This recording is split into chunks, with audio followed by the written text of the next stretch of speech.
হরে কৃষ্ণ, রাধে রাধে। রাধা গোবিন্দ ননীগোপাল সোনার স্নান শৃঙ্গার দর্শন করতে করতে মৃত্যুর পর জীবাত্মার কি হয় এই বিষয়ে আলোচনা করব।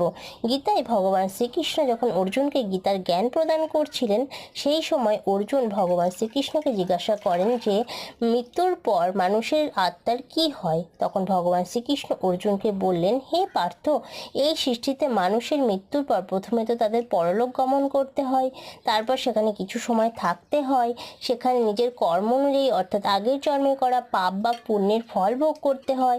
তারপরে যখন তাদের পুণ্য পাপের ফল ভোগ করা সম্পূর্ণ হয়ে যায়, তখন তারা পুনরায় আবার এই মৃত্যুলোকে জন্মগ্রহণ করে। এই জন্য মৃত্যুলোককে কর্মলোকও বলা হয়ে থাকে।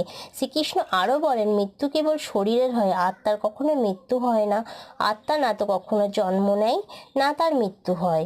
রাধে রাধে।